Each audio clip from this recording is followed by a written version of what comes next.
Buenos días, bienvenidos a esta primera clase de nuestra nueva serie de la teología del pacto y del bautismo.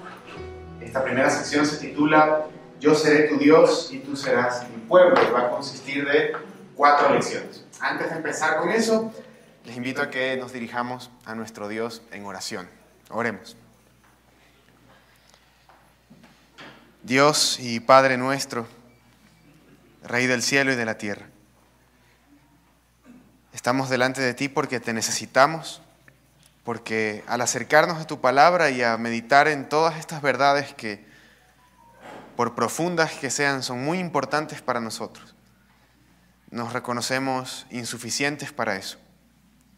Señor, derrama de tu gracia y de tu bendición sobre nosotros para que por la luz de tu Espíritu podamos sacar provecho de todo esto.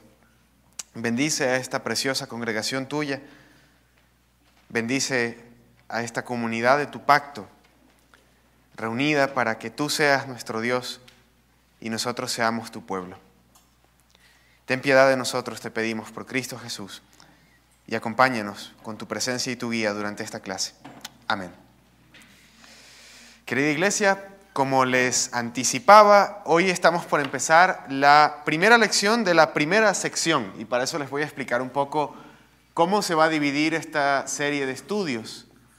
Estamos hoy iniciando la sección número 1 de 2 secciones, y esta sección número 1 se titula Yo seré tu Dios y tú serás mi pueblo. Dentro de esta sección de 4 clases vamos a estar discutiendo acerca del pacto que Dios ha hecho con su pueblo, de la forma en la que Dios se relaciona con su pueblo. Luego viene otra sección que se va a llamar Para ser tu Dios y el de tu descendencia. En esa segunda sección, en ese segundo grupo de clases, vamos a hablar acerca de la doctrina del bautismo y cómo el bautismo se relaciona con el pacto de Dios. Sin embargo, hay que empezar por algo, así que hoy nos corresponde la lección 1 de esta sección 1. Es la lección número 1 titulada Introducción a la doctrina del pacto. Y eso es lo que nos va a ocupar Dios mediante el día de hoy. Antes de empezar, ¿qué se les viene a la mente cuando escuchan la palabra pacto? Al menos 3 personas que me digan qué se les ocurre. Lo primero que se les viene a la mente al pensar en eso. Matrimonio. Convenio. Un contrato. Por ahí va. Contrato también. Son ideas. Exacto, son ideas que asociamos con eso. Matrimonio, contrato, pacto, convenio, etc. Sin embargo, tenemos que adentrarnos en lo que la Biblia considera que es un pacto. Y vamos a tener que hacer esto, y les confieso eso de entrada, de una manera muy resumida. Si nosotros tomáramos todos los libros que se han escrito sobre este tema y todo lo que la Iglesia ha pensado a lo largo de cientos y cientos de años al respecto, probablemente no caben dentro de esta habitación, porque son un montón. Es un tema muy profundo, es un tema que ha requerido mucha meditación, mucho esfuerzo, y eso implica entonces que no vamos a poder hablar de todo. Lo que yo espero con esta serie de clases es que todos nosotros tengamos una pequeña vista de pájaro, una pequeña reseña de lo que el Señor enseña acerca de cómo Él se relaciona con su pueblo. Y entonces la primera pregunta que tenemos que hacernos, si vamos a hablar de pactos y de sellos de pactos, etcétera, es ¿qué es un pacto en la Biblia? Pero en la Biblia el Señor utiliza 2 términos para hablar de esto que en español expresamos como pacto. ¿Se acuerdan en qué idioma fue escrita la Biblia, cierto? El Antiguo Testamento en hebreo y el Nuevo Testamento en griego, ¿correcto? Muy bien. En hebreo se utiliza la palabra berit y en griego se utiliza la palabra diatheke. No tenemos que aprendernos la palabra, eso no es lo importante. Lo importante es saber que esas 2 palabras tienen una amplia gama de significados en la Biblia. pueden usarse, por ejemplo, para hablar de convenios o de acuerdos entre naciones. Por ejemplo, hoy en día está bastante sonando este tema de la guerra en el Medio Oriente y hablamos mucho de países que son aliados de otros o que tienen un pacto con otros de mutua defensa. Eso en la Biblia puede usarse la palabra beriz o diateque, depende del contexto. Puede hablar de acuerdos de amistad, como el que hubo entre Jonatán y David. Puede hablar incluso de testamentos. Incluso un testamento puede ser mencionado en la Biblia con esos términos. Entonces, son términos que tienen significados muy amplios, pero al mismo tiempo todos parecen englobarse dentro de ese gran concepto de pacto. Es decir, aunque significan muchas cosas, la palabra española pacto engloba todos esos significados que tienen, ¿ok? La Biblia habla de que estos pactos, que ya vamos a definir qué significan, pueden cortarse. Y esto es lo primero que quizás deberíamos mencionar. ¿Cómo se establece un pacto? En el hebreo, un pacto no se hace, un pacto se corta. Y eso suena raro.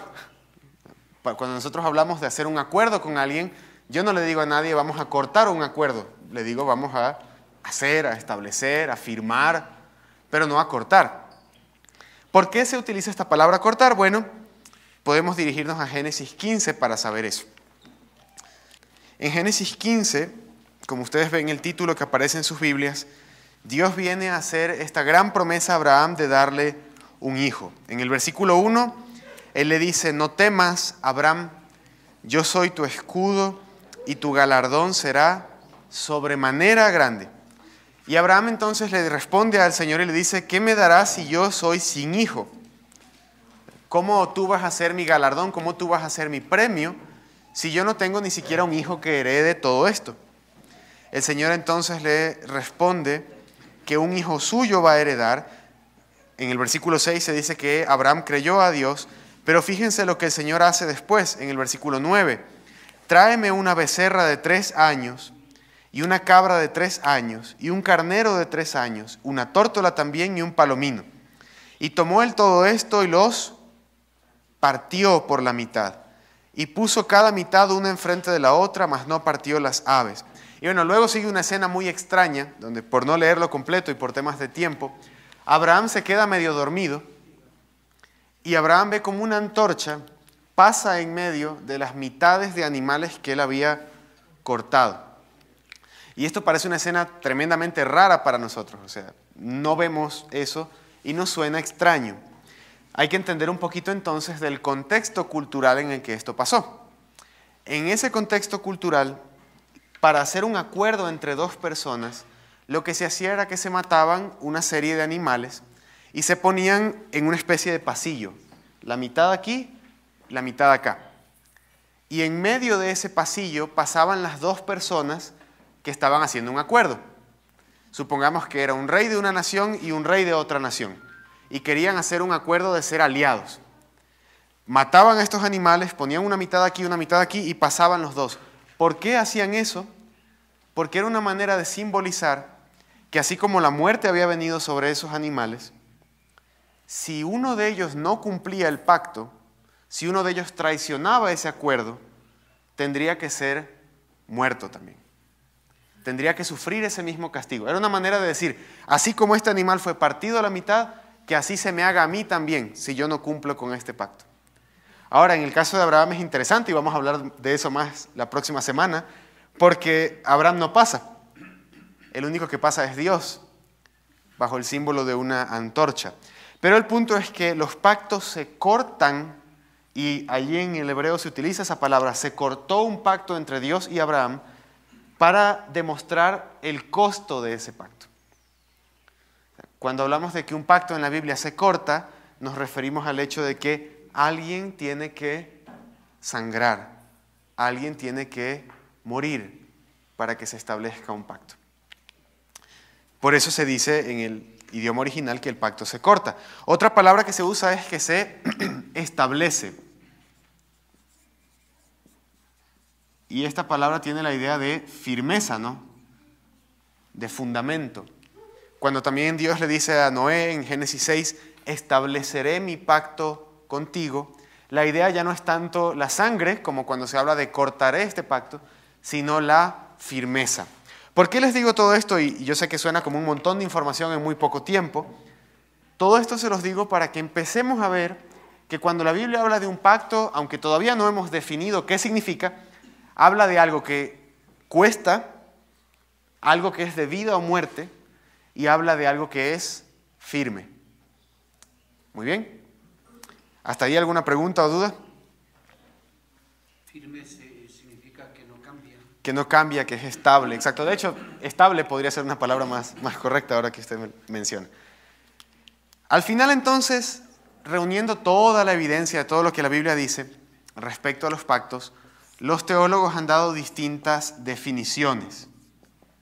Entonces, algunos han dicho que un pacto es un acuerdo o un vínculo sellado con sangre. Otros han dicho que lo que se enfatiza es que hay bendición, amenazas y condiciones.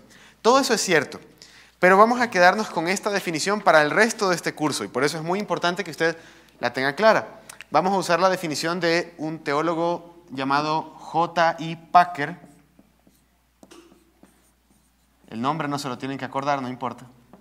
Pero su definición es que un pacto es una relación de vínculo,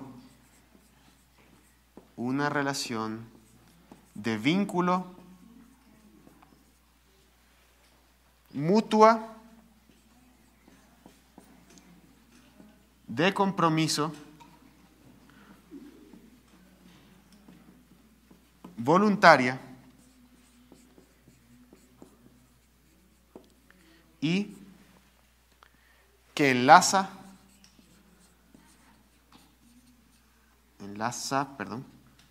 dos partes. Una relación de un mutuo vínculo, un compromiso mutuo voluntario que enlaza cada parte a la otra, que enlaza dos partes mutuamente. Entonces, eso es lo que la Biblia tiene en mente cuando habla de un pacto. A veces esto sucede entre dos personas. ¿Recuerdan ustedes el pacto entre Jonatán y David, por ejemplo?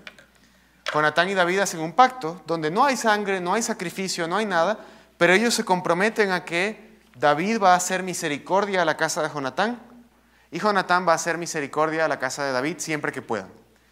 Finalmente, incluso si ustedes siguen leyendo la historia de 2 de Samuel, David termina haciendo eso, porque el último descendiente de Jonatán, Mefiboset, termina siendo básicamente adoptado por David como parte de su casa. A veces sucede entre dos personas, a veces sucede entre una persona y una nación, como Abraham, quien hace un pacto con un rey, con Abimelech, en el Génesis capítulo 20. Un rey de una nación hace un acuerdo con Abraham. Abraham no era un rey, Abraham simplemente era un hombre con mucho dinero, eso sí, muchas posesiones, que hace un pacto de no atacarse con Abimelech y de apoyarse dentro de cierto modo. Pero lo que vamos a enfatizar en esta clase y en este curso no es ni los acuerdos de amistad entre personas, ni los acuerdos entre naciones. Vamos a hablar de cuando esta relación sucede entre Dios y el hombre.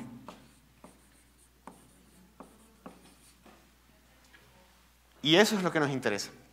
Cómo Dios se relaciona a través de estos pactos, de estos vínculos mutuos de compromiso voluntario, cómo Él se vincula con el hombre a lo largo de toda la Biblia. Entonces, cada vez que me escuchen decir pacto en las próximas semanas, recuerden, lo que quiero hablar es de la relación o el vínculo mutuo entre Dios y su pueblo, que es voluntario, que Dios condesciende a tener y que nos enlaza, nos une con Él. ¿Ok? Ahora la pregunta que tenemos que hacernos es, ¿cómo se relaciona Dios o cómo muestra la Biblia que Dios se relaciona con su pueblo de principio a fin? Ustedes quizás han escuchado muchas teorías de eso, ¿no? Hay gente que dice que Dios se relaciona con su pueblo a través de dispensaciones, y vamos a hablar de eso más adelante. Hay gente que dice que Dios se relaciona con su pueblo a través de alianzas, y usan esa palabra. Pero como vamos a ver, lo que caracteriza toda la Biblia de principio a fin es esta idea, un pacto, un vínculo mutuo. Y aquí sí necesito que me ayuden leyendo porque vamos a ver varios pasajes de la Escritura y me ayudan un montón si tienen su Biblia a mano y están ahí ágiles para encontrar algunos versículos. En primer lugar, vamos a ver cómo se relaciona Dios con Adán. La primera relación entre Dios y el hombre que hay en toda la Biblia es con Adán. Y la pregunta que hay que hacernos es si esa relación tuvo algo de pacto. Si lo que Dios y Adán tenían era un mutuo compromiso voluntario que los enlazaba. Para eso necesito que me ayuden leyendo una persona, Génesis capítulo 2, versículos del 15 al 17. Génesis 2, del 15 al 17. Tomó pues Jehová Dios al hombre y lo puso en el huerto de Edén para que lo labrara y lo guardase. Y mandó Jehová Dios al hombre diciendo: de todo árbol del huerto podrás comer, mas del árbol de la ciencia del bien y del mal no comerás, porque el día que de él comieres, ciertamente morirás. Ahora fíjense, ¿ahí se nombró la palabra pacto? No, no dice pacto. ¿Estamos de acuerdo en eso? Pero, ¿qué hay en esos versículos? ¿Qué nos muestran esos versículos acerca de la relación de Dios con Adán? Lo primero es que hay comunión, ¿no? Fíjense que Dios, ¿cómo es llamado en el versículo 15? Jehová Dios. ¿Por qué es importante eso? Porque el Génesis y toda la Biblia, sobre todo en el Antiguo Testamento, utilizan esta palabra, Jehová, como el nombre que Dios le da a su pueblo para hablar de la comunión que él tiene con él. Este es el nombre que Dios le reveló a Moisés cuando Moisés le preguntó quién era él. Cuando él dijo: yo soy el Dios de tus padres, yo soy el Dios que le pertenece a este pueblo. Y Moisés le preguntó quién es ese Dios. Él le reveló su nombre: yo soy el que soy, Jehová. Y Moisés, inspirado por el Espíritu Santo, usa ese nombre aquí. No dice solamente Dios. Si ustedes se van más atrás, al capítulo 1, en el principio creó Dios. Y ahí se utiliza, en cambio, la palabra hebrea en Génesis 1, Elohim, que es un nombre que identifica a Dios como creador, como el Todopoderoso. Pero cuando va a hablar de la relación entre Dios y Adán, no lo llama Elohim, lo llama Jehová Dios. Usa el nombre del pacto, el nombre de la comunión que el Señor tiene con su pueblo. Ese Señor aparte pone a Adán en su huerto, fíjense eso en el versículo 15, el huerto que él había puesto, y él pone a Adán en el huerto de Edén. Y aparte, en ese mismo huerto, si ustedes saltan un poquito más adelante, al capítulo 3, versículo 8, ¿qué hacía Dios regularmente con el hombre en ese huerto? Se paseaba, dice el texto. Entonces Dios, Dios crea al hombre y lo pone en un lugar en el que puede tener comunión con él. Ingrediente número 1. La relación entre Dios y Adán tenía comunión. Lo segundo que vemos es que también tenía condiciones y bendiciones. ¿Cierto? Fíjense cómo todo ese lenguaje está allí. ¿Para qué lo puso en el jardín? Para que lo labrara y lo guardase. Ahí había una condición. Aparte de lo que leímos hace un momento, de todo árbol podría comer. Eso es una gran bendición. Dios le provee alimento y le provee sustento a Adán. Pero del árbol de la ciencia del bien y del mal no comerás. Hay una condición. Entonces había condiciones. Había comunión, había condiciones. Y finalmente había promesas y amenazas también. ¿Por qué? Porque Dios le dice a Adán que si come de ese árbol, morirá. Lo cual implica que si no comía, viviría. Entonces, si tenemos una relación entre Dios y Adán que tiene comunión, que los vincula, que los une, que tiene condiciones y que tiene promesas y amenazas, ¿es o no es eso lo que acabamos de definir como un pacto? Sí lo es. Y de hecho, no se preocupen, la propia Biblia lo dice. Alguien que me ayude leyendo Oseas, capítulo 6, versículo 7. Pero ellos, como Adán han transgredido el pacto, allí me han traicionado. Amén. En el contexto que está diciendo Dios, bueno, Dios está incriminando a Israel por su incredulidad. Y dice que ellos, en el contexto de Efraín, Judá e Israel en general, como Adán, rompieron el pacto. Ahora, eso significa entonces que así como Israel tenía un pacto con Dios, Adán también tenía uno. Y eso vamos a hablar mucho más la próxima semana, que nos corresponde tratar acerca del pacto de obras, ese pacto. Pero ¿cuál es el punto? La relación entre Dios y Adán, ¿cómo se enmarca con la estructura de un pacto? ¿Cierto? Vamos a ver si el resto de la Biblia hace lo mismo. ¿Cómo se relaciona Dios con Noé? Alguien que quiera ayudarme leyendo Génesis capítulo 6, versículo 18. Mas estableceré mi pacto contigo y entrarás en el arca tú, tus hijos, tu mujer y las mujeres de tus hijos contigo. Amén. ¿En qué términos salvó Dios a Noé? En los términos de un pacto. De hecho, Él le da condiciones a ese pacto luego en Génesis 9. ¿Alguien puede ayudarme leyendo Génesis 9? No lo vamos a leer completo, podríamos leer del 8 al 17, pero leamos el versículo 9. Una persona ayúdeme el versículo 9, otra persona ayúdeme el versículo 11. He aquí que yo establezco mi pacto con vosotros y con vuestros descendientes después de vosotros. Amén. ¿Alguien más quiere leer el versículo 11? Estableceré mi pacto con vosotros y no exterminaré ya más toda carne con agua de diluvio, ni habrá más diluvio para destruir la tierra. Amén. Entonces fíjense que ese pacto, hay tres ingredientes importantes aquí. Ese pacto involucra ¿qué? Una comunión, ¿no? Dios va a ser el Dios de Noé y de su descendencia. Y eso va a ser muy importante en las clases que vienen, ¿no? Tú y tu descendencia. Tú y tu descendencia. Implica también una promesa. Dios da la promesa de que no va a volver a destruir el mundo por agua. Y de hecho también implica ¿qué cosa? En el versículo 12, ¿alguien que lea el versículo 12? Dijo Dios, esta es la señal del pacto que yo establezco entre mí y vosotros y todo ser viviente que está con nosotros por siglos perpetuos. Amén. La señal del pacto, como ya sabemos en los siguientes versículos, Dios dice que es el arco iris, ¿no? Pero aparte de que hay una promesa, esa promesa va unida a ¿qué cosa? A una señal visible. Esto también va a ser muy importante en las próximas clases. Pero por ahora nos basta con pensar en eso.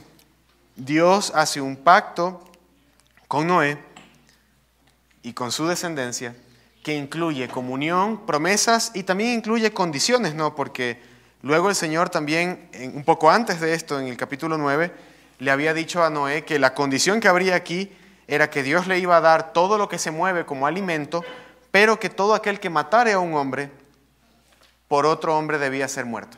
O sea, la condición del pacto con Noé era la pena de muerte, aunque no lo creen. Era si alguien asesina a otro ser humano, ese también debe ser asesinado. Por eso. ¿Cómo se relaciona Dios con Noé entonces? Un pacto. Ahora, ¿cómo se relaciona Dios con Abraham?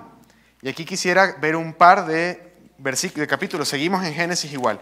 Alguien ayúdeme leyendo, por favor, Génesis capítulo 12, versículos del 1 al 3. Pero Jehová había dicho a Abraham, vete de tu tierra y de tu parentela, y de la casa de tu padre a la tierra que te mostraré, y haré de ti una nación grande, y te bendeciré y engrandeceré tu nombre, y serás bendición. Bendeciré a los que te bendijeren, y a los que te maldijeren maldeciré, y serán benditas en ti todas las familias de la tierra. Amén. Ahora, como yo sé que ustedes tienen fresquito el sermón de Gálatas 3:8 que acabamos de mencionar, ¿se acuerdan que el apóstol Pablo dice que cuando Dios le dijo esto a Abraham, ¿qué le estaba diciendo? ¿Qué le estaba anunciando? El Evangelio. Gálatas 3:8 dice que Dios le predicó el Evangelio a Abraham al decirle, en ti serán benditas todas las familias de la tierra. Entonces ya hay una promesa. Hay una promesa. En segundo lugar, alguien ayúdeme. Bueno, Génesis 15 ya lo leímos. Dios establece ese pacto y le dice que Él será su escudo y su galardón. Eso también incluye promesa. Génesis 12 y Génesis 15 igual implican esa idea de promesa. Pero ahora vamos a Génesis 17. Alguien que me ayude leyendo los versículos 1 y 2 para empezar. Génesis 17, 1 y 2. Era Abraham de edad de 99 años cuando le apareció Jehová y le dijo: yo soy el Dios Todopoderoso, anda delante de mí y sé perfecto. Y pondré mi pacto entre mí y ti y te multiplicaré en gran manera. Muy bien, entonces aquí tenemos también comunión. Mi pacto es entre mí y ti. De hecho, más adelante Dios le dice: yo voy a ser tu Dios, tú vas a ser mi pueblo y tu descendencia también. Y tenemos también condiciones. Abraham debía andar delante de Dios, responder con gratitud y vivir una vida de santidad para Dios. Y este también tiene algo. Fíjense, bueno, en el versículo 7, Dios le dice a Abraham: estableceré mi pacto entre mí y ti y tu descendencia después de ti en tus generaciones por pacto perpetuo. Y aquí entra esta frase: para ser tu Dios y el de tu descendencia después de ti. Por eso el título de la sección se llama así: para ser tu Dios. O otra forma que toma esa promesa es: yo seré tu Dios y tú serás mi pueblo. Esa promesa que Dios le da a Abraham, y que por cierto también tiene una señal visible, en este caso es la circuncisión, vamos a hablar de eso más adelante. Esa misma promesa que Dios le da a Abraham de ser tu Dios y que tú seas mi pueblo y tu descendencia, recorre a partir de aquí, de Génesis 17, toda la Biblia.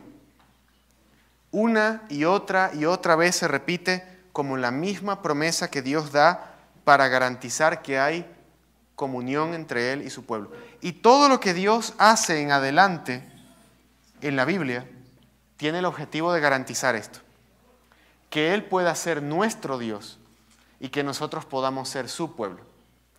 Eso va a tomar muchas formas, pero vamos a ver un par. En Éxodo, ¿para qué salva Dios a su pueblo? ¿Alguien quisiera leer Éxodo 19 del 3 al 6?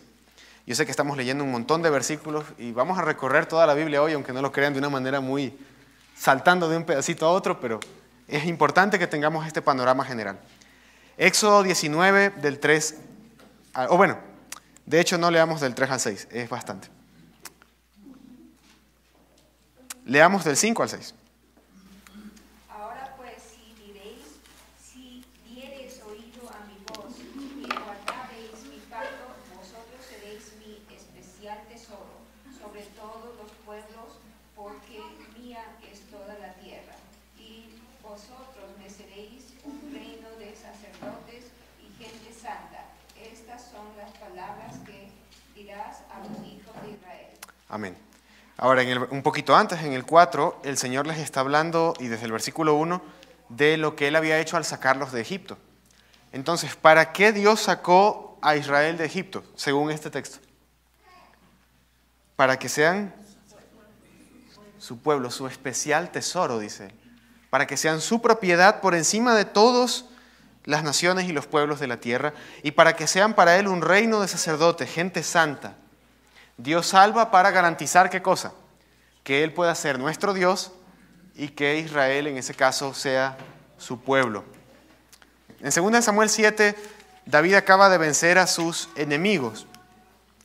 Y David le dice a Dios, básicamente a través del profeta Natán, que le quiere construir una casa. Que David no se siente bien en el hecho de que él viva en una casa de madera, de cedro, y Dios esté en un tabernáculo. Esa era la idea. Y Dios le responde a través del profeta Natán y le dice: tú no me vas a edificar una casa a mí. Yo lo voy a hacer a ti. Yo edificaré tu casa.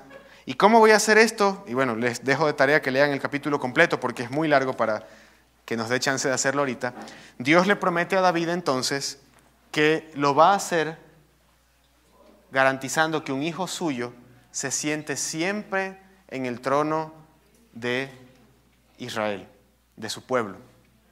Entonces, otra vez, Dios ¿para qué da el reino? ¿Para qué garantiza que haya un rey en Israel? Para que Él pueda ser Dios y ellos puedan ser su pueblo. Por eso los reyes de Israel comienzan a ser llamados ungido del Señor. Ungido del Señor. Y esta palabra, si ustedes se acuerdan, ya les he mencionado, en hebreo es la raíz de la que sacamos nuestra palabra Mesías, y en griego es Cristos. Los reyes de Israel se convierten entonces en la antesala, el anticipo de el Cristo del Señor, el ungido del Señor, que es Jesús. Pero bueno, ¿cuál es el punto? Sigue siendo la misma promesa. Dios quiere tener un pueblo y quiere ser su Dios. ¿Qué pasa cuando Dios anuncia el nuevo pacto? Porque Israel rompe ese pacto, Israel se entrega a los ídolos, Israel fracasa en su propósito de vivir como pueblo de Dios. ¿Qué hace Dios en respuesta a eso? ¿Los abandona y dice, uy, me equivoqué, no ha sido con ellos? No. Dios promete que va a renovar este pacto. Alguien ayúdeme leyendo Jeremías capítulo 31, versículos 31 al 33, por favor.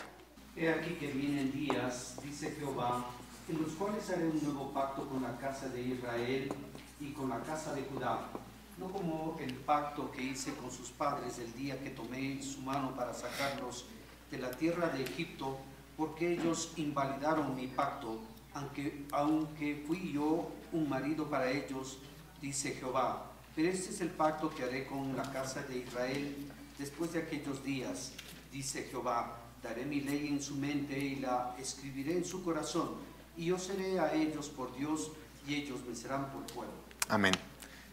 Misma promesa. Dios está anunciando un nuevo pacto. Y uno diría, Dios va a cambiar todo esto y va a hacer algo totalmente nuevo. No.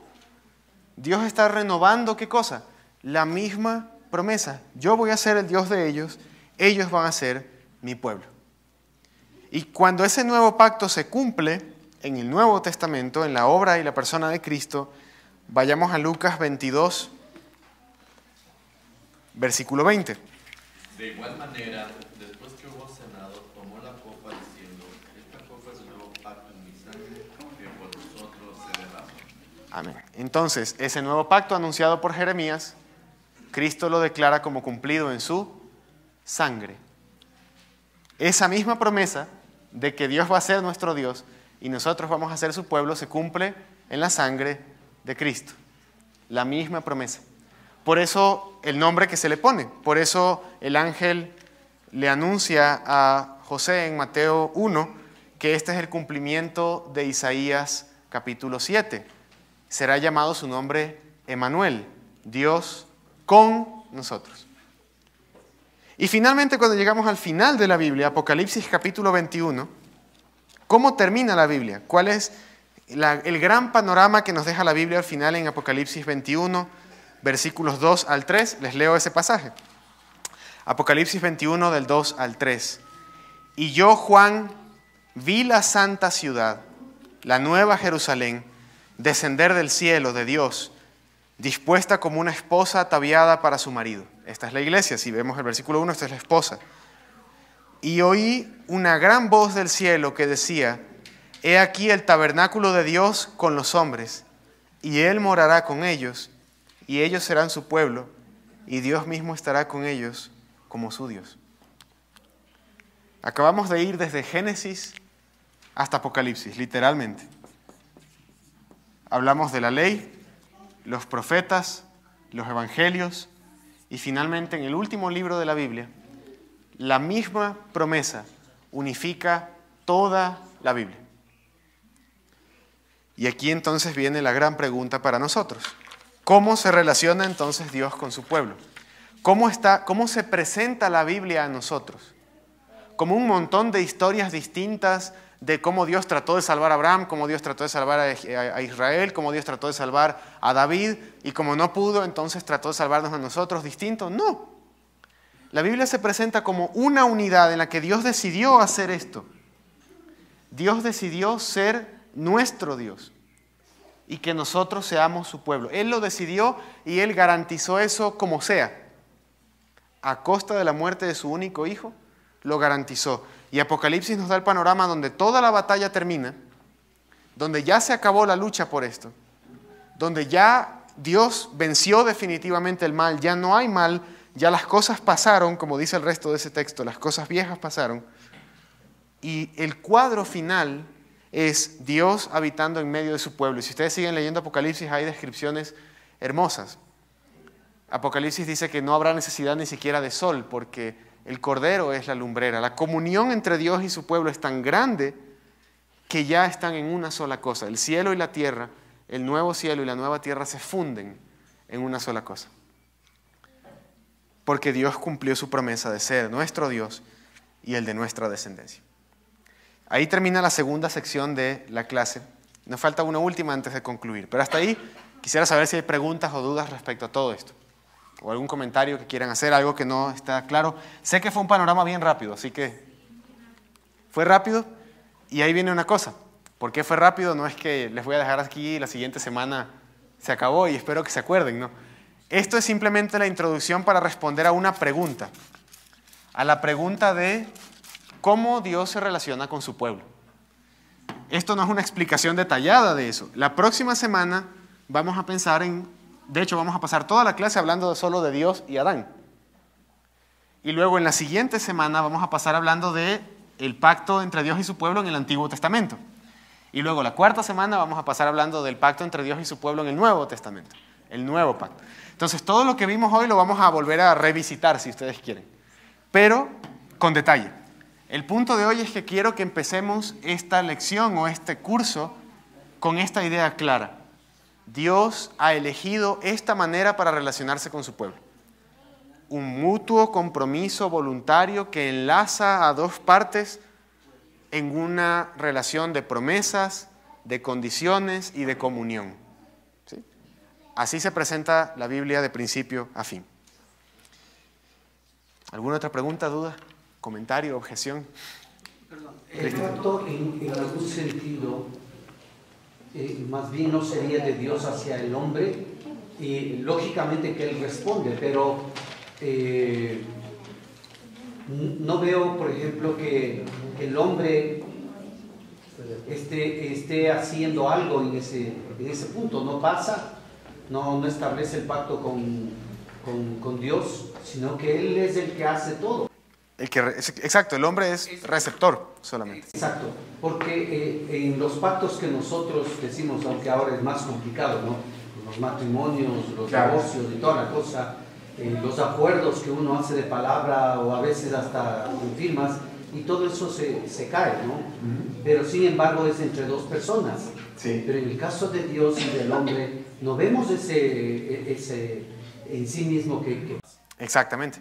Bueno, eso es un gran punto, Cristian, de hecho, porque todos los pactos se enmarcan dentro de esta idea de la condescendencia de Dios. Condescender es básicamente, uno lo usa esa palabra como voy a aceptar algo, ¿no? Por ejemplo, un esposo dice, bueno, hoy no me toca lavar los platos, pero voy a condescender y te voy a ayudar, ¿no? Esa es condescendencia. Pero en realidad la palabra significa literalmente descender, a bajarse para hacer algo. Entonces Dios condesciende con nosotros al hacer un pacto. Incluso el pacto con Adán, aunque Adán todavía no había pecado, Dios no le debía a Adán comunión. Dios como creador ya se merece nuestra obediencia, sin prometernos nada. Él decide vincularse Él, o sea, comprometerse Él a garantizar un montón de cosas buenas para Adán si Él le obedecía. Y lo mismo pasa en el caso de Abraham y demás. Y vamos a ver que hay distinciones entre ese pacto con Adán y los demás. Pero el punto es que siempre se enmarcan dentro de ese gran concepto de que Dios desciende. Dios decide hacer algo que no tiene por qué hacer por nosotros, al darnos su pacto. Dios se compromete a hacer algo que no nos debe. Nosotros le debemos obediencia a Él por ser criaturas. Él no nos debe recompensa y sin embargo Él lo promete. Entonces, dentro de ese marco también nos queda claro otro tema, que es la diferencia entre pactos entre humanos, que somos pares, y un pacto con Dios. O un pacto de Dios con nosotros, mejor dicho, porque el hombre es el que recibe, no el que hace. Entre humanos, pues naturalmente como somos cambiantes, los pactos se rompen, queramos o no, aunque no se deba. Pero en el caso de Dios es Él quien garantiza eso. Como Él es quien lo establece, Él es quien se compromete a garantizarlo. Por eso no se quiebra. Por eso al final en Apocalipsis Él es nuestro Dios y nosotros somos su pueblo. Si fuera por nosotros no pasaría eso. O sea, nosotros ya lo hubiésemos arruinado hace un montón de tiempo. Pero Él no lo permite. Y básicamente toda la Biblia es la historia de eso, ¿no? La historia del pueblo de Dios tratando con todas sus fuerzas de arruinarlo y Dios no dejando que eso pase. O sea, usted lee el Antiguo Testamento y es eso. Es Israel casi que se esfuerza por destruir lo que Dios le ha dado. Y Dios, sin embargo, sigue, y sigue, y sigue, y promete, y garantiza, y cumple. Entonces, sí, finalmente se trata de Él. Él es el que hace esto. El hombre es receptor en el pacto. Lo que sí vamos a ver más adelante es que también eso implica que hay una respuesta, una responsabilidad de parte nuestra de responder a Dios en gratitud a sus términos. O sea, Él garantiza todo y yo respondo y vivo de acuerdo a como Él quiere que yo viva en ese pacto. ¿Sí? No sé si ahí... Muy bien. Bueno, vamos a hablar ahora de este tema que debería meritar unas 5 clases solitos, pero quiero abordarlo lo más resumido posible. Y es que básicamente la postura más común en el mundo evangélico hoy en día no es la que yo les acabo de describir. Históricamente sí lo fue. La teología del pacto o la doctrina del pacto es la postura que la Iglesia reformada ha tenido por 500 años y tiene raíces desde los padres de la Iglesia en el siglo II. O sea, es una postura bíblica, primero, es una postura histórica, pero desde el siglo XIX, o sea, desde los 1800, se empezó a popularizar otra forma de entender la Biblia, otra forma de entender cómo Dios se relaciona con su pueblo. Y esa forma es llamada dispensacionalismo. Es un nombre largo, pero así está bien porque se acuerdan. Dispensacionalismo. Esta postura fue popularizada, fue ideada y estructurada por un estudiante de la Biblia de 18 años llamado John Nelson Darby. Ahora, imagínense que alguien de 18 años en la iglesia acá llega y dice: yo acabo de descubrir algo que nadie ha descubierto en toda la historia de la iglesia. ¿Ustedes le creerían? Yo tendría dudas. Porque yo sé lo que yo era con 18 años. Pero bueno, el punto es, John Nelson Darby llega supuestamente a esta conclusión de que en la Biblia Dios se relaciona con su pueblo a través de una serie de intentos para salvar. Y esos intentos los llama dispensaciones. La palabra dispensación significa administración, por cierto. Entonces, él dice, Dios primero intentó una dispensación de inocencia, cuando Adán era inocente. Como Adán fracasó, Dios tuvo que hacer otro plan. Y entonces intentó una dispensación de gobierno humano sobre la humanidad. Pero como la humanidad se corrompió en el diluvio, Dios tuvo que hacer otro plan. Y así, y así, y así, y así, hasta que llegamos al nuevo pacto que él llamaba la dispensación de la gracia. Y para Darby, la gracia de Dios solo llega en el Nuevo Testamento. Para él, en el Antiguo Testamento, la gente se salvaba por su obediencia.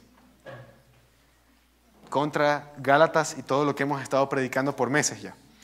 Pero el punto es que esto se hizo tremendamente popular. ¿Por qué? Uno diría, pero no suena tan convincente. ¿Cómo llegó a ser tan popular esto? John Nelson Darby es leído por un hombre llamado Scofield, primero, en realidad. Scofield, que hace una Biblia de estudio.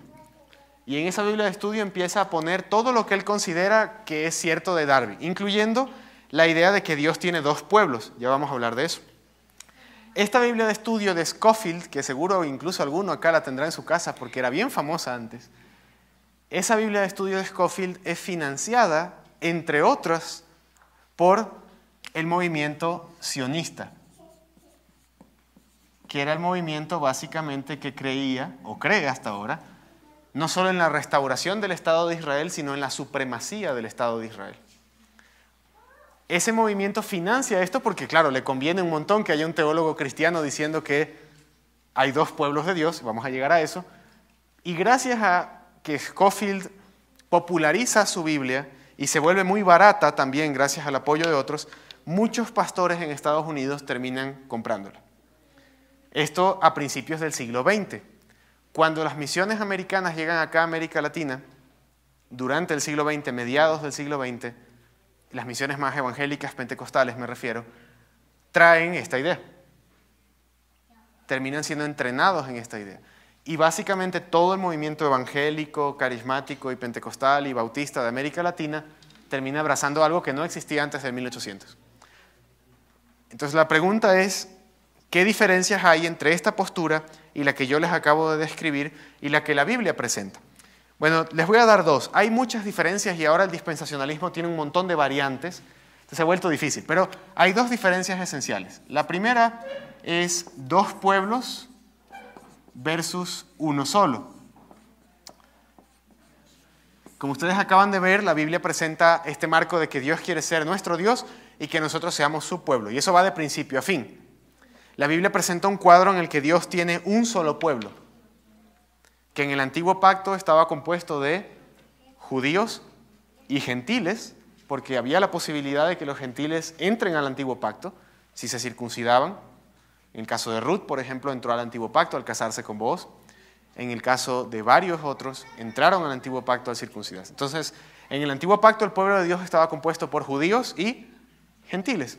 Y en el nuevo pacto, con mucho más expansión, el pueblo de Dios está compuesto por judíos y gentiles. Un solo pueblo, de principio a fin. Como dice Pablo en Romanos 11, es un solo olivo, una sola planta. La única diferencia es que nosotros hemos sido injertados en esa planta, pero la planta continúa, sigue siendo la misma. No son dos olivos. O como Pablo dice en Efesios capítulo 2, de los dos pueblos, judíos y gentiles, Cristo hizo uno. El dispensacionalismo dice, no, hay dos pueblos. La iglesia es el pueblo espiritual de Dios y el Israel étnico, o sea, el Israel de sangre, el judío sanguíneo, digamos, es el pueblo visible, físico de Dios. Obviamente, si usted abraza esa postura, ahorita estaría con su banderita de Israel apoyando todo lo que Israel haga en el Medio Oriente en medio de la guerra. No haga eso. Un consejo. El punto es que eso no es lo que la Biblia enseña. Cristo no tiene dos esposas, Dios no tiene dos pueblos. El pueblo de Dios es uno solo. El dispensacionalismo insiste en que son dos. Error. Luego, la otra diferencia es que ellos enfatizan más la discontinuidad entre el Antiguo y el Nuevo Testamento versus la unidad. Nosotros, como ustedes acaban de ver, hablamos de que sí hay diferencias, pero en esencia hay una sola promesa que unifica todo. Para ellos no. Sea cual sea la postura de dispensacionalismo que uno abrace, hoy tiene variantes, lo que importa es que hay mucha discontinuidad, hay mucha diferencia. Entonces, por eso insisten en que hay incluso, el dispensacionalismo más radical insiste en que incluso hay métodos distintos para salvarse. O sea, que el rey David se salvó de una manera distinta a la que yo me salvo hoy, y eso es falso. Recuerden el famoso texto, Abraham creyó a Dios y le fue contado por justicia. Abraham fue salvo de la misma manera en la que ustedes y yo lo somos. En el antiguo pacto, como les dije una vez, creían en el Cristo que iba a venir, nosotros creemos en el Cristo que ya vino, pero el método de salvación sigue estando centrado en Cristo. Esas son las dos diferencias fundamentales. ¿Por qué les advierto de esto? Y aquí viene la parte de aplicación práctica. Porque tener una mala teología nos lleva a tener una mala ética. Tener una mala doctrina nos lleva a tener un mal comportamiento o malas decisiones morales también. Hoy en día, si ustedes van a Estados Unidos, van a encontrar gente apoyando ciegamente una guerra, solo por el mero hecho de que abrazaron esta postura. Y yo he escuchado cristianos cegarse, literalmente cegarse, cerrar los ojos ante cualquier injusticia que Israel cometa, solo porque han abrazado el dispensacionalismo. O sea, si yo dijera, Ecuador bombardeó Lima y masacró un montón de niños, cualquier cristiano diría que horrible. Pero cuando llega el caso de Israel, hay cristianos que dicen, sí, bueno, sí hay niños que están muriendo, ¿no? Pero es que es el pueblo de Dios. Bueno, Dios nos libre de hacer eso. Porque el Señor anunció en Deuteronomio capítulo 15 y 18 que Él levantaría un profeta en medio de su pueblo. Un profeta similar a Moisés. ¿Recuerdan ustedes esa profecía?